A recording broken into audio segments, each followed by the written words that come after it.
आई केला के कोफ्ता बना रहल छियै।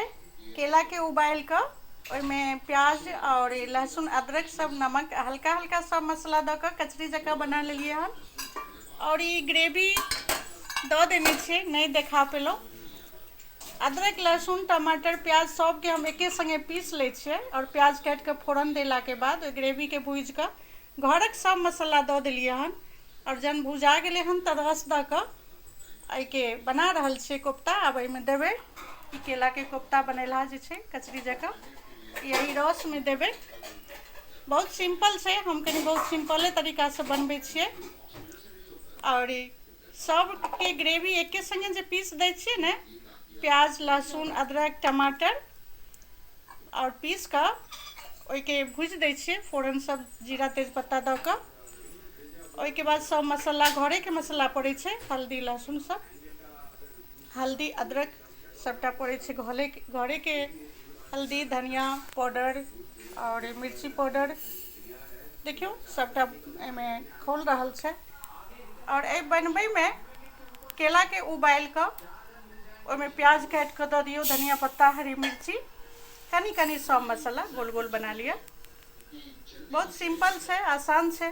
देखा नहीं पेलहुँ हम, लेकिन कनी बेसन सेहो मिला देबै तऽ बढ़िया एहिमे जे छै से लेस पकड़ि लै छै कोफ्तामे। और ई छानि लेलाके बाद हैया खौल रहल छै ग्रेवी, तऽ एहिमे देबै और फेर कोफ्ता बना कऽ आइ घरमे कोफ्ता बनि रहल छै तऽ कहलहुँ जे अहाँ सबके देखाबै छी। बहुत सिंपल छै, ई केलाके उबालि कऽ बनै छै। ओहिमे प्याज काटि कऽ दऽ दियौ, कनी बेसन मिला दियौ और नमक हल्दी थोड़ा थोड़ा कम मसाला दऽ कऽ ई कोफ्ता बना लिअ कचरी जकाँ। और ई ग्रेवी बना दियौ, देखाबै छी आगू। मसाला भुजल छै, देखियौ आब जे छै से बस एहि तरहसँ जहन खौलऽ लगतै ने पूरा ग्रेवी, गैसके थोड़े स्लो कऽ देबै, नहीं तऽ ई फुटि जेतै बेसी तेज आँचमे देबै तऽ। और ई जतेक छै कोफ्ता एहिमे दऽ दियौ, सब कोफ्ता एहिमे दऽ देबै। और एकरा बहुत पकाबैके नहीं छै, बहुत पकेबै ने तऽ ई कोफ्ता जते बनल छै फुटि जाइ छै। और ई देलाके बाद झाँपि कऽ सेहो नहीं पकेबै, झाँपि कऽ पकेबै तैयो ई सबटा भखरि जायत। बस मुश्किलसँ 30 सेकेंड 40 सेकेंड तक एहिके उबाल हल्का आबऽ दियौ और एकरा तुरंते बंद करबै। बेसी देर एहिके नहीं उबालल जाइ छै, नहीं तऽ ई जे छै अहाँके कोफ्ता जे छै से फुटि जायत। ताहि दुआरे बस रसमे डूबतै और एहिके बंद कऽ देबै।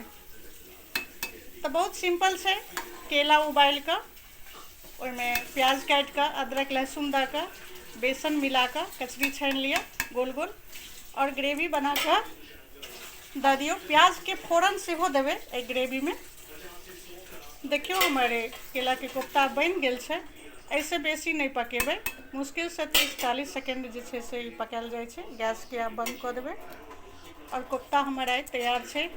रोटी संगे चावल संगे पराठा संगे हर चीज संगे बहुत टेस्टी लगै छै। अपना बिहारीके चटपटा केलाके कोफ्ता छियै, तऽ अहूँ सब जरूर बनायब, बढ़िया लागत।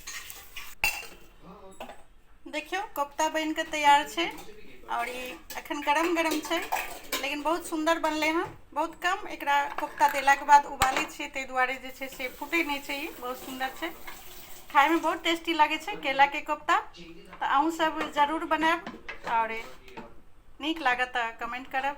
जय मिथिला जय मैथिली, बाय बाय।